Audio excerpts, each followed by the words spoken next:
बिचारीचं खरं तर काही तिचं स्वतःचंही लक्ष नसतं. मीच बऱ्याचदा सांगतो की ते बघ जरा नीट कर. डोळ्याच्या प्रेमात पडलाय आणि कंटिन्युअस आठवते मुलगी आणि व्हायोलिन बज आहे, गिटार बज आहे, तशी वाली लव्ह स्टोरी आहे आमची. कल्याणी आणि मी आधी एकत्र काम केलं आम्ही, तेव्हा असे फार वन ऑन वन सीन्स कधी नव्हते, पण आमची मैत्री छान झाली होती तेव्हाही. जे जाणकार असतं त्यांना पटकन कळतं आणि असं सांगितलं की तुमची केमिस्ट्री खूप छान दिसते आणि ते होईल वर्क पुढे. जेव्हा आम्ही पहिल्यांदा भेटलो तर मग तिला लक्षात होतं की मला चायनीज आवडतं आणि तिने मला आठवणीने विचारलं की मग चायनीज खायला तिकडे गेला होतास का त्या रेस्टॉरंटमध्ये. सो म्हणजे we spent a good time आणि तशीच मजा आम्ही आत्ताही करतो. तर छोट्या छोट्या गोष्टी तो मला इनपुट्स देत असतो, ते मी कॅरी करत असते, तर ते जाणवतं की त्यानेच छान सांभाळून घेतलंय सगळं. खुशियाँ जहाँ भर की तुझको नजर कर दूँ, तू ही मेरा जीवन मेरे जीने का सहारा. तर आई she is my motivation, she is my complete motivation. मी जे काय करते ते तिच्यासाठीच असतं आणि मी जे काय करते त्यातून तिला आनंद मिळू दे.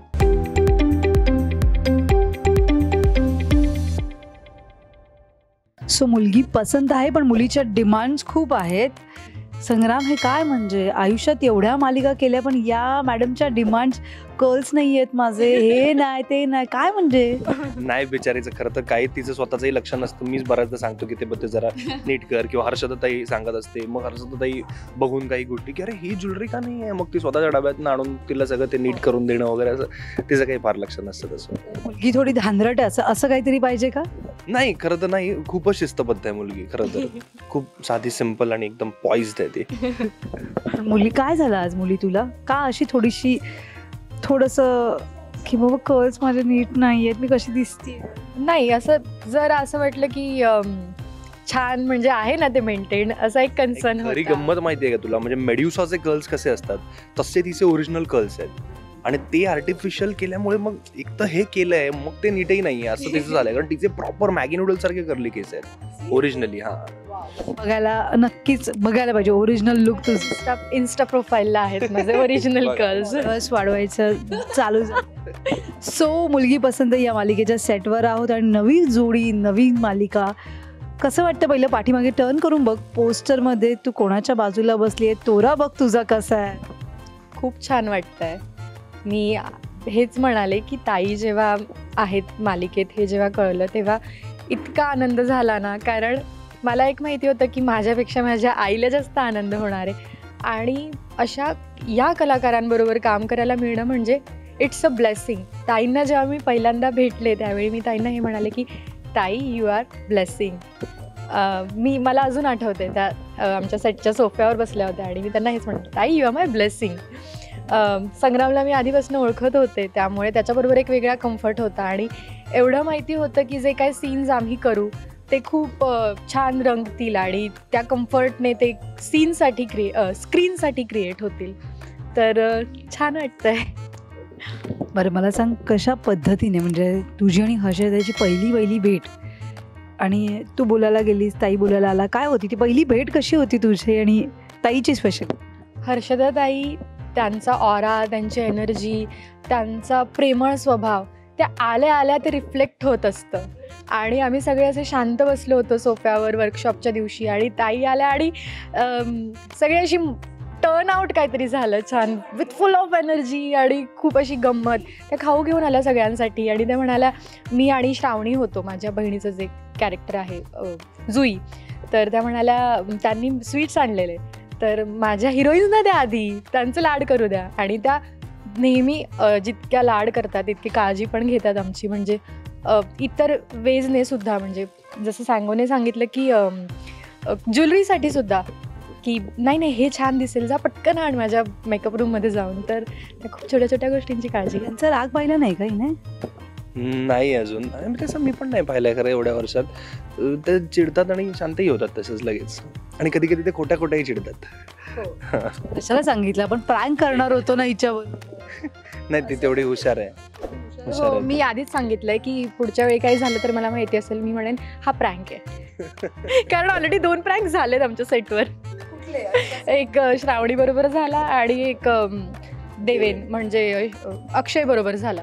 तर मला आता माहिती आहे की काहीतरी झालं जरी तरी मी आधी विचारेन हा प्रँक आहे का. काय झालं होतं नेमकं मला जाणून घ्यायचं ती एक्साइटमेंट. काय होतं गोष्टीनं त्या या दोघींच्याही 2 वेगळ्या शेड्स आहेत रोलमध्ये, तर ते फार डिटेल मला सांगता येणार नाही. बट या आधी फार सोज्वळ असतात आणि मग ती अशी जी आपल्याला प्रोमोत दिसते की सूड घ्यायला आली आहे. सो मग आम्ही जुईला हे पटवून दिलं होतं की ते सोज्वळवाला कॅरेक्टर संपलं की 2 नवीन मुली कास्ट होणार आहेत आणि तुमचे ट्रॅक संपणार इथे. आणि हिला माहित होतं की आम्ही प्रँक करतोय आणि ही नव्हती त्याच्यात. आणि मग थोडे दिवस दिग्दर्शक, हर्षदाताई, क्रिएटिव्ह, प्रोडक्शनवाले सगळे साधारण तिला असं होतं की आता थोडे दिवस राहिले, शेवटचे काही सीन्स बाकी आहेत, आता आज कदाचित संपेल तुझं आज काम. इथपर्यंत तिला खूप दिवस ते दुविधा मनस्थितीत ठेवलं होतं की खरंच हे होणार आहे का, असं आपल्याला रिप्लेस आता करणार आहेत वगैरे. आणि मग नंतर ते फायनली कळलं तिला. मस्ती करतात. काय अवस्था झाली आहे. हो, ती रूममध्ये आली आणि तिने मला विचारलं, ताई हे खरं आहे का. म्हटलं हो खरं आहे. आणि तुला काहीच नाही वाटत आहे. म्हटलं वाटतंय, आता काय करू शकतो आपण. आणि मी पण ते मेंटेन करून ठेवलं. नंतर कळलं की आता बिचारी ॲक्च्युली रडत होती, खूप रडत होती ती. असे कलाकार एवढा कुचकापणा करू नये ग. नाही कुचकापणा नाही. ऍक्च्युली मी काहीच बोललो नाही माहितीये, मी खरं काहीच बोललो नाही. मी फक्त असं करायचो कारण ते जर असं गंमत. हा जरा गंमत. पण मी काही बोलायचं नाही, पापात जास्त भागीदारी नको, त्यामुळे मी बोललो काहीच नाही. असं फक्त असं करायचो की आता ठीक आहे होईल काय, डोंट वरी असं. मला सांगा कशा पद्धतीचं पूर्ण तुमच्या दोघांची बॉन्डिंग कशी आहे आणि मालिकेत तुमच्या दोघांची केमिस्ट्री कशी दिसणार. मला वाटतं फार रोमॅन्टिक असणार आहे केमिस्ट्री, की डोळ्याच्या प्रेमात पडलाय आणि कंटिन्युअस आठवते मुलगी आणि वॉयलिन बज रहे, गिटार बज रहे, तशी वाली लव्ह स्टोरी आहे आमची. आणि मला वाटतं ती आवडेल प्रेक्षकांना. मी साधारण खूप वर्षांनी तशी लव्ह स्टोरी आता पोर्ट्रे करतोय, तर मलाही परफॉर्म करतानाही मजा येते. आणि कल्याणी आणि मी आधी एकत्र काम केलं आहे आम्ही, तेव्हा असे फार 1-on-1 सीन्स कधी नव्हते, पण आमची मैत्री छान झाली होती तेव्हाही. कारण मला असं आठवलं अचानक जेव्हा आम्ही पहिल्यांदा भेटलो, तर मग तिला लक्षात होतं की मला चायनीज आवडतं. आणि तिने मला आठवणीने विचारलं की मग चायनीज खायला तिकडे गेला होतास का त्या रेस्टॉरंटमध्ये. सो म्हणजे we spend a good time आणि तशीच मजा आम्ही आत्ताही करतो. तेवढंच आम्ही एकमेकांना समजून घेतो आणि ते बॉन्डिंग मला वाटतं दिसतं स्क्रीनवरती. हो, जेव्हा प्रोमो पाहिला सगळ्यांनी तेव्हा बऱ्याच जे जाणकार असतात त्यांना पटकन कळतं आणि असं सांगितलं की तुमची केमिस्ट्री खूप छान दिसते आणि ते होईल वर्क पुढे. तर मला खूप पॉझिटिव्ह वाटलं आणि तो नेहमी सांभाळून घेत आला आहे, बिंग एक्सपिरियन्स्ड, अनुभवी असल्या कारणाने. तर छोट्या छोट्या गोष्टी तो मला इनपुट्स देत असतो, ते मी कॅरी करत असते. तर ते जाणवतं की त्याने छान सांभाळून घेतलं आहे सगळं. लुकबद्दल विचारेन, लुक कसं असणार आहे. नॉर्मल तू पंजाबीच घालणार आहे की साडी वगैरे तुझं कधी असं थोडंसं मॉडर्न टाईप की. आणि ताईचा जो आहे पेहराव तो एक काहीतरी भरत असतं. लुकबद्दल मी हे म्हणेन की आम्ही इतक्या लुक टेस्ट केल्या ना, त्यात आमचे डिरेक्टर, आमचे क्रिएटिव्ह, आमचे प्रोड्युसर्स, आमची सगळी टीम की हे छान. इवन हर्षदाताई, she is very particular about looks. तर त्यांचे इनपुट्स असतात. आम्ही खूप ट्रायल्स केल्या. आराध्या एक बिझनेस वुमन पण दाखवली आहे, तर तेव्हा तिचे लुक्स तुम्हाला वेगळे बघायला मिळतील, जे की खूप ग्रेसफुल आणि पॉइज्ड आहेत. आत्ता जे काही आहे त्यात पण ती खूप गोड दिसते, खूप लवेबल दिसते. तर ते आमचे डिरेक्टर, आमच्या सगळ्या टीमने खूप मेहनत घेतली आहे. आमच्या प्रोमोच्या लुकसाठी सुद्धा माझे लाड झाले बेसिकली. त्यांनी मला विचारलं की तुझा आवडीचा रंग कुठला, आणि मी सांगितलं की मला लव्हेंडर शेड आवडतो. तर मग ते ड्रेस आमच्यासाठी आमच्या टीमने अरेंज केले आणि आम्ही खूप त्याच्यावर डिस्कस करत असतो की हे कॅरेक्टरला कसं जाईल, ज्वेलरी कशी दिसेल. तर पॉझिटिव्ह शेड आहे, त्यामुळे थोडे लाईट शेड्स कॉस्ट्युम्स दिलेत. आणि आय मेकअप किंवा फेस मेकअप आहे तो पण असा लवेबल दिसायला हवा स्क्रीनवर, असा ठेवला आहे.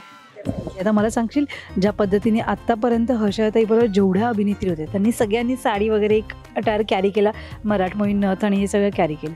तू असं करणार आहेस की नाही. मी साडी नेसणार नाही आहे सध्या तरी नाही. पुढे कधीतरी ट्रॅकमध्ये येईल तर. म्हणजे आधीच प्रोडक्शनवाल्यांना मी साडी नेसणार नाही, तुम्ही काय ठरवायचं ते ठरवा, असं तिने एक सांगून टाकलं. कॉन्ट्रॅक्ट साईन करायच्या आधीच ही डिमांड केली.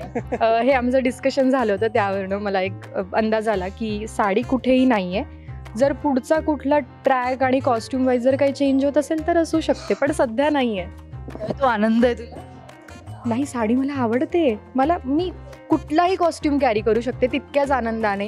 आणि माझं हे असतं की अच्छा हा इथपर्यंत माझा कॉल आहे. याच्यानंतर आता मला परफॉर्मन्सकडे लक्ष द्या. 2 तास वगैरे ठीक आहे ग, पण 12 तासाच्या शूटिंगमध्ये कंटिन्यू ती साडी, कंटिन्यू तो मेकअप, कंटिन्यू ते ज्वेलरी कॅरी करणं हे किती सोपं असतं. संग्रामला चांगलं माहिती. संग्राम, तुझ्याबरोबर सगळ्या को आर्टिस्टने तुला सांगितलं असणार आहे. हो, ते फार पेशन्सचं काम आहे. मुळात मला वाटतं डेली सोप आणि बायकांसाठी खूप पेशन्सचं काम असतं, कारण केसात पॅकिंग असतं, बऱ्याचदा आंबाडे असतात, विग्स असतात, हेअरस्टाईल ते सतत स्ट्रेटनिंग करत राहा. म्हणजे लोकांना बघताना ते फार छान वाटतं आणि एका सेकंदात कमेंट करतात की काय छान साडी आहे किंवा हिचे दागिने आवडले नाही. पण ते 12-13 तास घालून सगळं बसायचं, त्या साड्या बदलायच्या, तेवढ्याच उत्साहाने ती ज्वेलरी घालायची.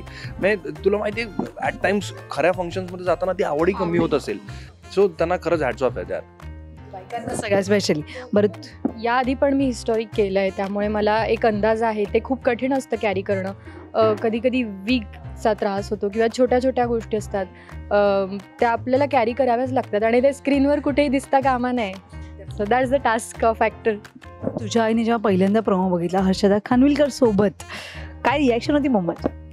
ती नम झालेली आणि तिच्या डोळ्यात असे अश्रू होते की तुला हे हवं होतं ना, तुला मिळालं आणि तिला खूप छान वाटलं. मी हेच म्हणते नेहमी की आपल्या आईवडिलांसाठी करा जे काय करायचं. त्यांना खूप आनंद झाला आणि खूप छान गोष्ट म्हणजे जितकं त्यांना कौतुक आहे ना, she is my biggest critic also. तर तिने मला लगेच जसं दुसऱ्या क्षणी सांगितलं की हे कॅरी करायचं आहे, हे इथे अडकायचं नाही आहे किंवा this is not your final destination, ही आत्ता सुरुवात झाली आहे. She is my biggest critic. तर तिथेच मला असं वॉर्न केलं गेलं की म्हणजे एक असतं ना बऱ्याचदा की आपण त्याच्यातच रमतो, त्यात रमायचं नाही आहे, हे तिला सांगायचं होतं. आईचा शब्द करता थोडीशी भावूक झालेली आहेस तू. सो मला सांग, आईला आत्तापर्यंत काही बोलली नाही आहेस आणि आता तुला काही सांगायचं आहे किंवा गाण्याच्या माध्यमातून एखादं गाणं आईला डेडिकेट करायचं असेल तर कुठलं? आईसाठी मी एक गाणं म्हणते की छूकर मेरे मन को, या गाण्यातल्या लाईन्स आहेत आणि मी म्हणते त्या गाण्यात असं आहे की खुशियाँ जहाँ भर की तुझको नजर कर दूँ, तू ही मेरा जीवन मेरे जीने का सहारा. तर आई she is my motivation, she is my complete motivation. मी जे काय करते ते तिच्यासाठीच असतं आणि मी जे काय करते त्यातून तिला आनंद मिळू दे, एवढंच म्हणेन. नक्कीच लवकरात लवकर सरप्राईज द्यायला सेटवर येईलच. येणार आहे, उद्या येणार आहे, खाऊ खाऊ आणणार आहे. Thank you so much on all the best and congratulation. Thank you.